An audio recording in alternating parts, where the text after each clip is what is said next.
Welcome back to our 32 for 32 NFL preview series. This is the Goal Line Stand. I am Mike. That is Brett. We are talking Minnesota Vikings. And Brett, not much going on with the Vikings. No, not at all. It's not like they're making big trades or, not much. Actually, You know what, Vikings, good luck to you. See you later. Yeah, we're on to some other team. Checking out the prediction show on Tuesday. We got nothing going on. Let's talk about it.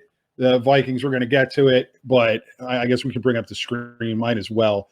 The Vikings are, I guess, the winner of the Yannick Ngakoue sweepstakes. Sweepstakes, yeah. I mean, I guess that's what we're going to call it, right? Yeah. Well, I mean, not only did they acquire him, they acquired him for a 2021 second-round pick and a 2022 conditional fifth-round pick, which can turn into as much as a third.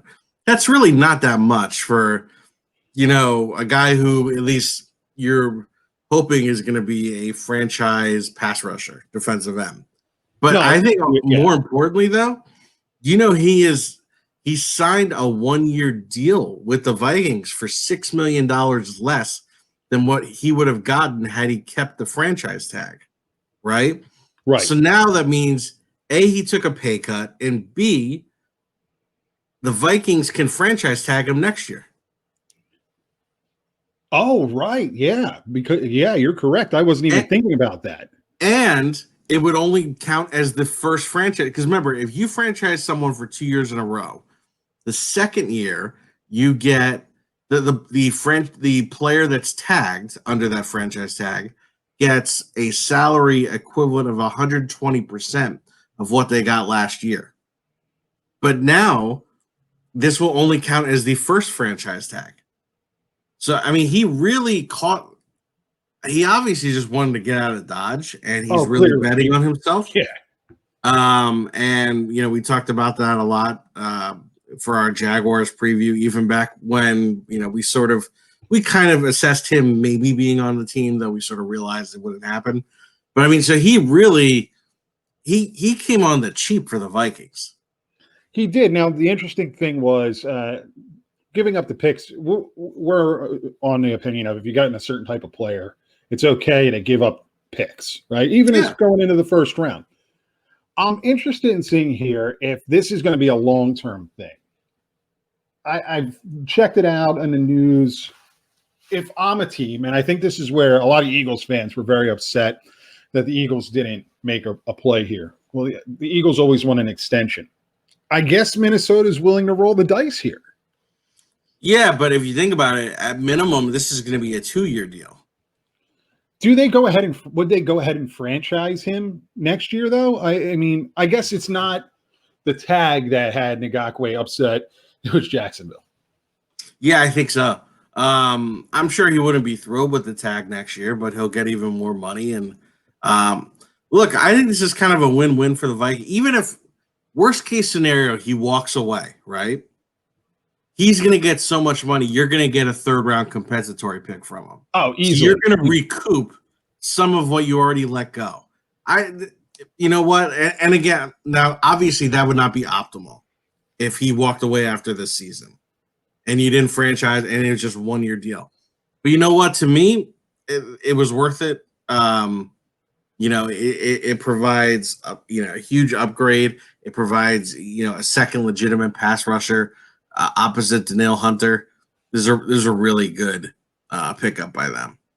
NFL analyst Ross Tucker was on local radio in the Philadelphia market talking with former NFL fullback John Ritchie, and they were talking about building a team, and both kind of agreed. And Ross Tucker, an offensive lineman, was saying, I would build my team. If I were to build a team, I'd build it with edge rushers, defensive ends that can get after the quarterback.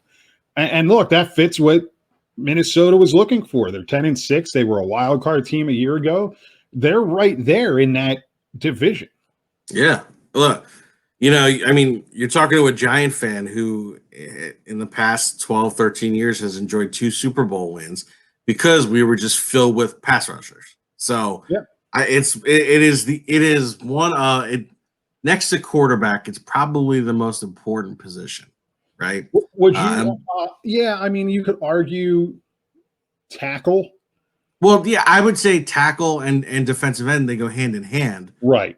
So yeah, one is quarterback. Yeah, one is quarterback.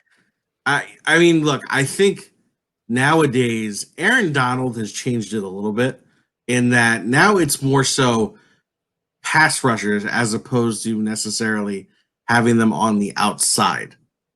Yeah, well, I right? mean, Don Curse was a guy when he was in Tennessee and then in Philadelphia where they would use him in all different lineups, they'll let him rove around. So Yeah. I guess it's just kind of come back into vogue. Yeah. Yeah, but so I think, obviously defensive ends are more so known for their pass rushing prowess as compared with defensive tackles globally. So I think that's why you would, choose to have several dominant defensive ends. And look, it makes a lot of sense. It really does. I like that acquisition. I like that trade a lot. I really don't see a downside to it. Even if again, you're evaluating it from the worst case scenario and he's gone next year, you're going to recoup a 3rd round pick from it because of the compensatory pick. Right. So, and if you're drafting well and you're drafting right, a 3rd round pick, that's fantastic. Yeah, exactly. So in terms of the other acquisitions, the Michael Pierce acquisition was going to be really good. And that was to replace the departed Linval Joseph. But unfortunately, he opted out. I believe he actually fell under that high risk opt out. I think he has asthma. I don't want to. I'm just going to allege that he has it. But I believe he has some condition which caused him to be considered in that high risk opt out. And Tajay Sharp coming from Tennessee, I think that's he's a decent 3rd, 4th receiver, which I think is something that the Vikings could definitely use. So all in all, they were frankly 3 impactful acquisitions, but only 2 were going to see the field because Pierce opted out. Yeah, there's definitely a lot of departures. I think some of them were guys who sort of ran their course there. I mean, a guy that really particularly comes to mind is Xavier Rhodes, who at one point was playing like an all-pro, and last year his game fell off a cliff. Stefon Diggs, I think it really You don't mean Stefon Diggs, T? That's his cousin. A little bit. Is that it? Yeah, I don't know. There is a spelling error there. Blame the producer. It's okay. It happens. Oh, well, someone's going to give a shit in the comments. They don't even know who Stefon Diggs is. We know who he is, and we also know we know that his name is spelled Diggs. But you know what? Maybe we wanted to make sure that you knew. So we had to, we sometimes play games. Anyways, I'm going to go down a rabbit hole. Look, Stefon Diggs is an excellent player. I think it was a huge pickup for the Bills. I think it was a good trade for the Vikings. He obviously was not happy there. He didn't mesh well with Kirk Cousins. And, he was getting in Kirk Cousins' head a little bit last year. And they were obviously able to replace him in the draft, which we'll talk about. So, I'm okay with letting him go. I think Vikings fans will probably be more disappointed from a long-term perspective. The fact that Laquan Treadwell never did. I mean, he did nothing for the Vikings, and that was another 1st-round pick. This is a guy literally. Just did nothing. But yeah, you have some other big names there. You have Mackenzie Alexander, Linval Joseph, as I mentioned, who I think was really an underrated and underappreciated part of that defense because he really was the run stuffer up front, and it's exactly what they brought Michael Pierce in to replace him. But unfortunately, he's going to be out, and that's going to be missed. Everson Griffin was a longtime stalwart at defensive end, so he left. So there's a little bit of transition with this team, but I think they kept a lot of their core star young players.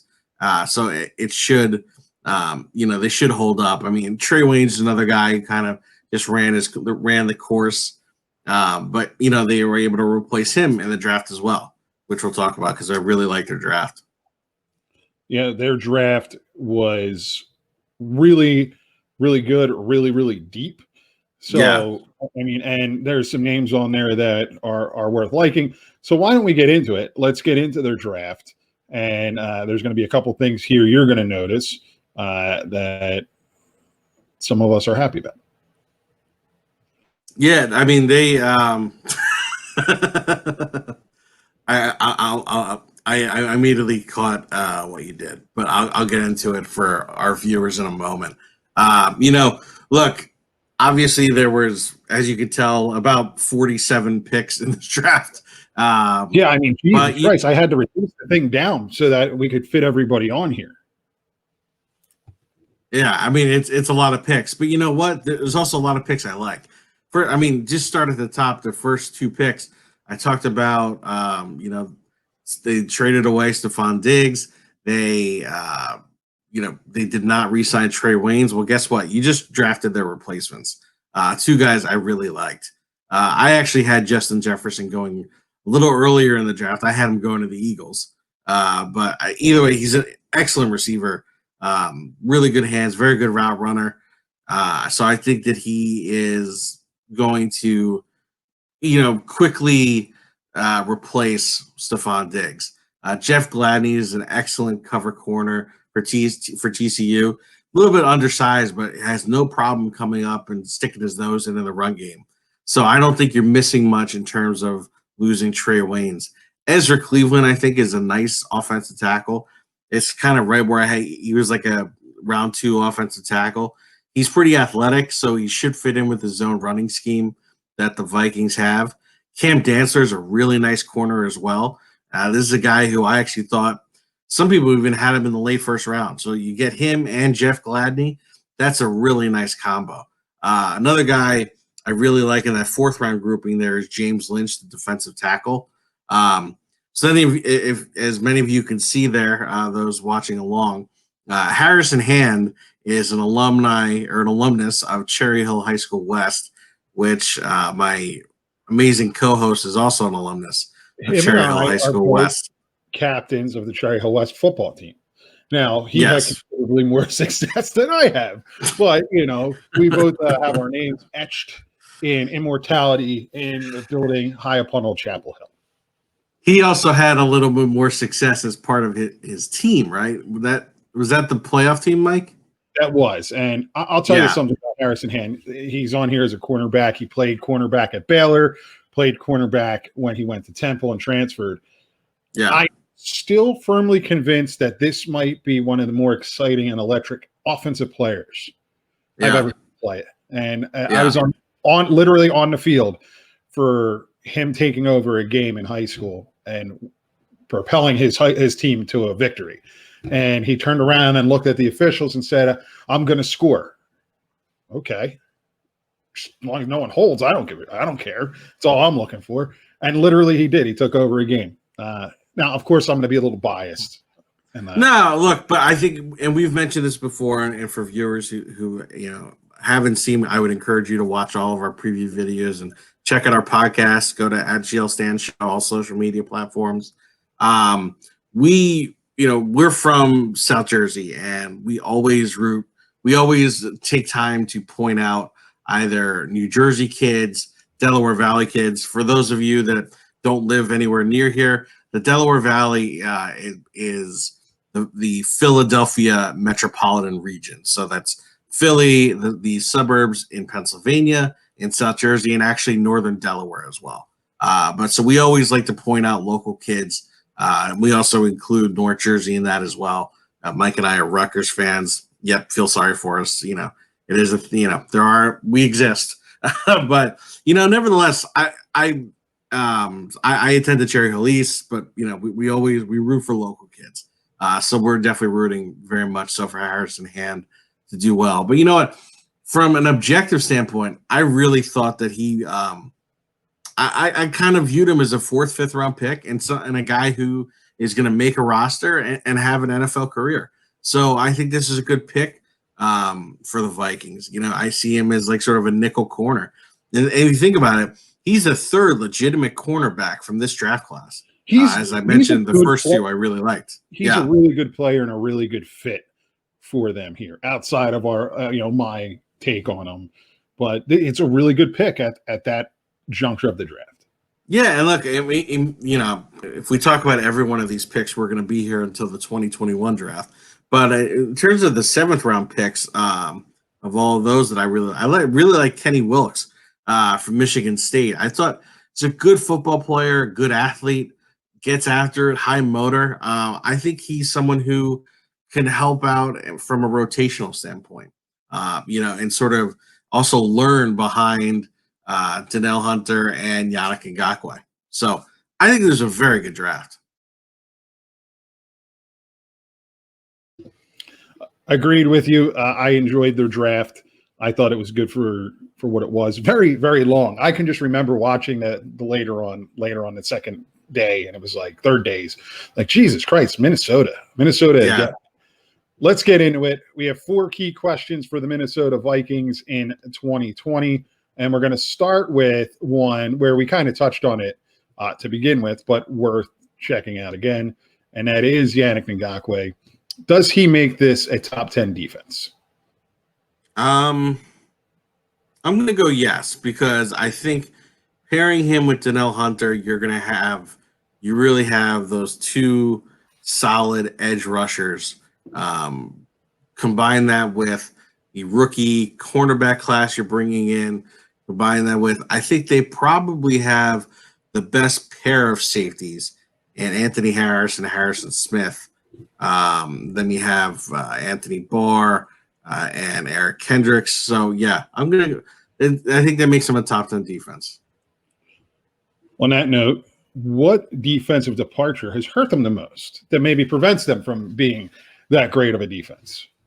So I think it's kind of a 2-part answer here, but I think it's Linval Joseph, because Linval Joseph was the run stuffer. You brought in Michael Pierce, but because of the COVID opt-out, you no longer have him. And I believe, if you look at their roster right now, they're going to have Shamar Stephen and Jaleel Johnson in at the defensive tackle positions, along with James Lynch, the 4th round pick from Baylor. So, I mean, decent, but not great. And, Michael Pierce was a good player. So I think that definitely hurts. So in a weird way, because of the opt-out, Linval Joseph. I got you. I get it. I like Linval Joseph as a player. Is the O-line still an issue in Minnesota for Kirk Cousins? How do you like me now?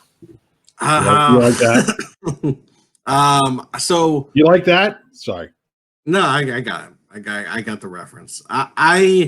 So a few years ago, this was a disastrous offensive line, right? So like 2015, even 2016, when they made the NFC Championship game and lost to the Eagles, that offensive line was known. It was, everyone sort of knew, like, that's the weakness of the team.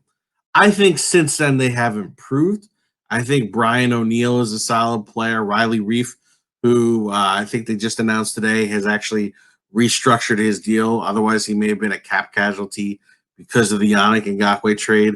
I think that they are better. I don't know if I had to rate them. I don't know if they necessarily would be a top 15 offensive line, but I wouldn't call them the glaring weakness that they were like 2 years ago. They're slightly better. They're like acceptable. Fair enough. It's like if you go to a restaurant, when they hand you like a shitty dish, and you're like, okay, this has to go back. Yeah, that's what they were. Now it's just a crappy meal where you're like, you know what? I was like, okay. It's like not the best restaurant. I took a couple bites and it just is what it is. Yeah, it's just like you're like, all right, I'm not going to give this restaurant great reviews. It's like Mastori's 10 years ago, where it was like, oh, this place was great. Then it slowly went downhill. No.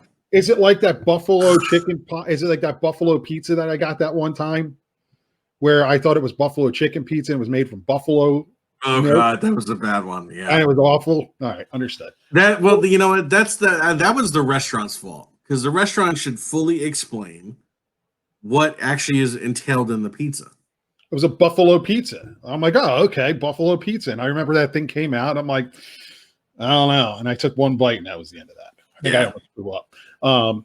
Will Justin Jefferson replace Stefon Diggs? I mean, Yes. He's obviously going to replace him on the field, but will he slide into his role? I think so. I don't necessarily know if right away he's going to match him stat wise, but I think he definitely will. And I think by year 2 and year 3, he will. I think he will ascend to be a Pro Bowl caliber player. I really like him. Yes, I like him as well. And on that note, we're going to wrap this program up. We're going to give you our prediction next Tuesday on where the Vikings will finish up on the season. If you like this here program, you love football, subscribe, give us a thumbs up, drop a comment. Tomorrow we will venture to the nation's capital, and we're going to talk Washington football, not the University of Washington. So not the what are they? Washington, not the Huskies, not the Washington State Cougars, the Washington football team. And then we are going to venture down to Dallas and talk about our favorite team, of course, the Dallas Cowboys. We're going to finish this thing up with a little bit of a bigger program on the New York Football Giants and the Philadelphia Eagles. And then the big preview show, and we kick off the season. Follow us on social media at GL Stan Show. We are, once the season kicks off, you're going to get a podcast, at least one, maybe two every week. Throw us a like there, 5-star review. Daily sports fans, daily fantasy fans, check out scroll on the bottom, thrivefantasy.com. Deposit $20 or more, you get $20 free when you use code SEC247. Tell them Mike and Brett sent you. We will see you tomorrow when we talk not the Redskins, but Washington.